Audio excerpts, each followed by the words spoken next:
We are back with the 50 Nifty United States series, and by request, we're going to look at another overlooked one, Iowa. I think by now we've got the format down, and like the Arkansas video, this one will be a lot more research-oriented, as I've never been to Iowa and I knew little about it before this video. So let's waste no more time and get right at it. So Iowa, being abbreviated IA, is found in the upper regions of what is known as the Midwestern portion of the United States. Its capital city is Des Moines, with the nickname the Hawkeye State. Their flag looks like this. They've got 99 counties. Yes, this one bothers me as much as it probably bothers you. And contains a population of about 3.19 million as of 2025. The only president from Iowa was Herbert Hoover, and it was admitted to the Union in December of 1846, making it the 29th state. With that out of the way, let's get a look at those borders. So the entire eastern border of the state with Wisconsin and Illinois is pretty perfectly defined by the Mississippi River, which is where a lot of the pre-colonization tribes built their settlements, heavily around farming. And actually, farming is still a big part of the state's identity today. There were said to be as many as 17 tribes, including the Sioux, the Potawatomi, the Sauk, and the Meskwaki. Oh, and the Loe are where Iowa got its name from. The first white colonizers who encountered these tribes were French, dating back to 1673 when Louis Joliet and Father Jacques Marquette scaled the Mississippi River, stepping off where it met the Iowa River. By 1837, Louisiana, Arkansas, and Missouri had already been added as states west of the Mississippi, and like Iowa, they fell within the range of the Louisiana Purchase. Prior to this, much of the indigenous land had been sold to the federal government, or, taken by them, and this farmland saw a very rapid influx of settlers. Thus, Joseph Nicolet was sent to map out much of the region, and the Missouri River to the west would give us the border we see with Nebraska and South Dakota. Now, you may notice that the north and south borders are far more straight, and that's due to a thing you've probably never heard of: slavery. If you remember from the Arkansas video, the Missouri Compromise of 1820 is what granted pairs of free and slave states into the Union, and northern members of Congress wanted to create as many free states in the remaining Louisiana territory as they could. How kind of them. So, Nicolet proposed borders based on the topography, with the idea in mind of providing a strong trading route with British North America. We call that Canada now. But this was rejected, as the people didn't want their state to be a power grab between northern free and southern slave states, so it was later chosen by the first territorial governor that the Minnesota River would be the line to the north, but that never actually came to be. It would take until 1857 before Iowa voters approved these flat and otherwise geographically illogical lines we see today. Oh yeah, and that's just the northern border. The southern border with Missouri had an entire war in the mix. So this here is what you call the Sullivan Line, surveyed by constitutional framer John Sullivan. That would lead to what is known as the Honey War between Missouri and Iowa, fought over a 9-mile wide strip of land thanks to misunderstandings in surveys, constitutions, and the Louisiana Purchase. Confusion over the term Des Moines Rapids on the Mississippi just south of Fort Madison caused all this fuss, as there are several rapids, and the Mississippi is known for changing routes. Now, why was it called the Honey War? Taxmen cut down honeybee trees to collect partial payment, as the Supreme Court ruled in Iowa's favor, and they were chased off by Iowan farmers before capturing and arresting the sheriff. Oh baby, so let's look at the physical geography. As I said at the beginning, Iowa is full of flat agricultural land, with a lot of that being found in what is known as the Southern Drift Plains. This would easily be Iowa's biggest landform, made up of glacier deposits.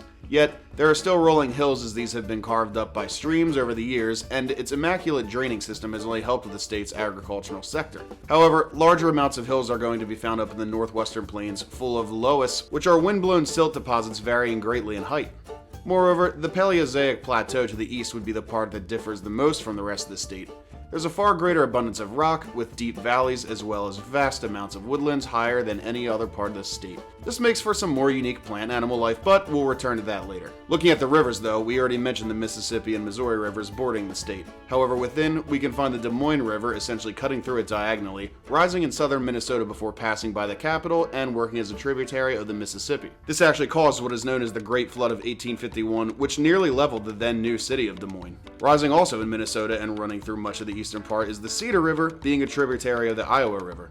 This gets its name from the red cedar trees growing around it, and it acted as a very important commercial waterway, giving way to what's known as the Cedar Valley.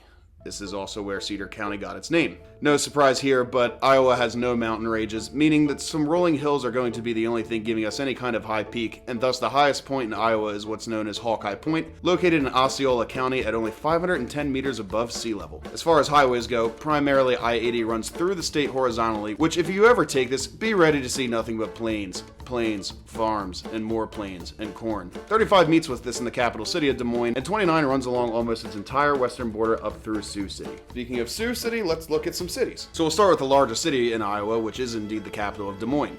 Like we said earlier, it's located right along the river of the same name, where it meets the Raccoon River, part of what nearly leveled the city many years ago. This sits right in the heart of what's known as the Corn Belt. Originally, this was established as a fort in 1843 to protect the Fox and Sauk tribes that inhabited the area, but in a couple years it was open to settlers before becoming a city. The 1920s saw rapid industrialization thanks to coal deposits after establishing some of the state's most important universities, including Drake University, Grandview College, and Des Moines University Osteopathic Medical Center. One of its most notable sites might be the Capitol building, heavily reflective of the Greek Revival style, and it's also full of culturally significant buildings. They have their own civic center, art center, entertainment center, Science Center with a planetarium, as well as the State of Iowa Historical Building that hosts a museum. Salisbury House and Gardens is something Des Moines might also be famous for, given that it's a replica of the King's House of the same town in England, containing authentic 16th century oak from there. But if architecture isn't your thing, fear not, as it's also home to the Botanical Gardens and the Papa John Sculpture Park, showcasing all sorts of unique sculptures and artwork. You can even get a nice look at the water at the Grays Lake Park and the Rotary Riverwalk Park. Robert D. Ray Aging Garden is also a beautiful spot with pagodas, a pond, and waterfalls. And of course, downtown is going to be your hotspot for farmers markets and nightlife. Venues like the Wells Fargo Arena and Woolies often have music. Breweries like Exile Brewing is a favorite. And oh yeah, did you know that the metal icon Slipknot are from here? Probably why one of their albums is named Iowa. But moving on to other cities, the second largest one would be Cedar Rapids, which is beside the Cedar River. So for many years, this city thrived on the sheer abundance of water power, and even today its economy is still heavily built around agriculture. Something neat about it is that it's known for its Czech and Slovak population, as it was a heavy immigration spot from those nations many years ago. You know, back when they were one nation. Now, Sioux City is obviously named after the indigenous tribe and has had quite a turbulent history. It was once a livestock hub of the nation, known for its stockyards and helped by the railroads nearby. This likely plays into the fact that Iowa is indeed the largest pork-producing state in the U.S. In the 1950s, the entire city had to be evacuated thanks to a massive flood from the Floyd and Missouri rivers. Boy, they really had a rough time with floods here, huh? Speaking of which, Davenport is another city prone to floods due to its proximity to the Mississippi, and the Rock Island Railroad saw the first bridge built over the river, connecting the city to Illinois. Of course, we can't not mention Iowa City being the state's original capital, where you can still see the old Capitol building and find the University of Iowa. I guess I should talk about Villisca too. This is where the Villisca Axe murder took place. In 1912, 8 people, including 6 children, were bludgeoned to death in their sleep, and it's a mystery that still has yet to be solved.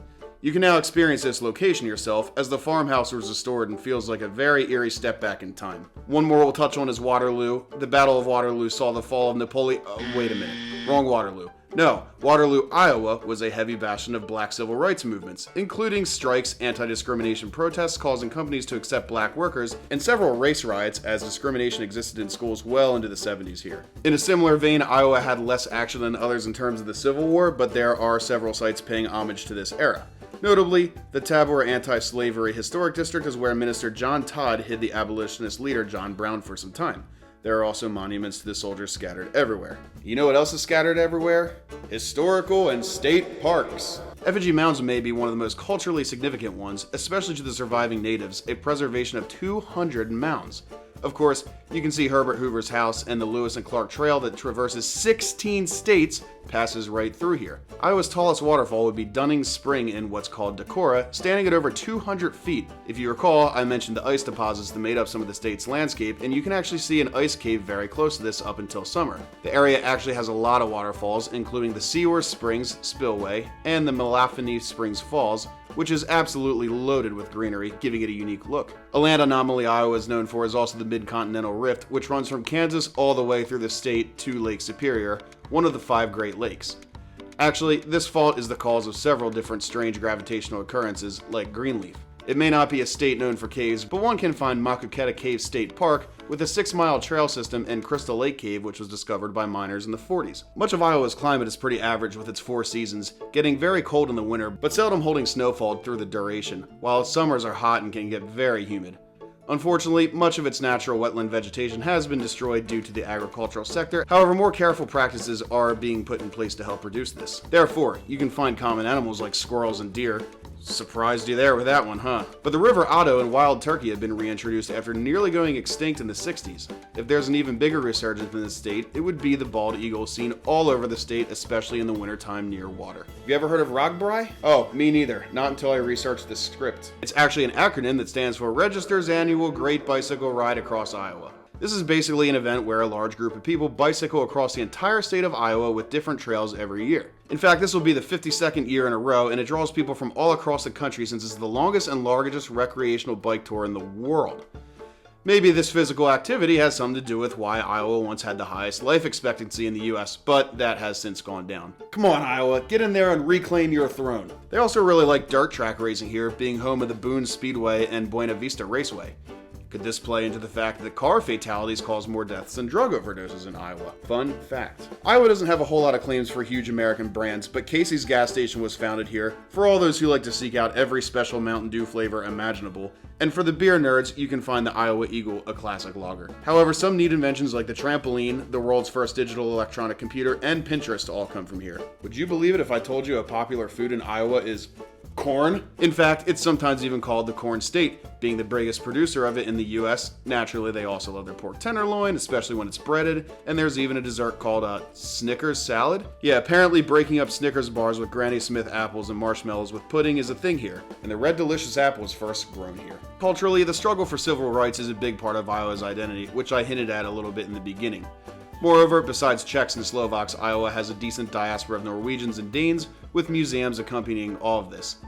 It's a predominantly Protestant state, namely Methodist, but Roman Catholicism isn't uncommon either. Something people might complain about in Iowa is that the education system is heading southward and wealth inequality is getting worse. However, home and property prices seem to be more affordable depending when you look. Politically, Iowa has historically been a bit of a swing state, perhaps leaning slightly to the Republicans. However, in the latest election, it saw a higher Republican turnout than many of the previous elections. And as usual, that is where we will close things off. What do you think of Iowa? Have you been there? Or are you from there? Anybody currently living there? I would love to hear about your experience in the comments.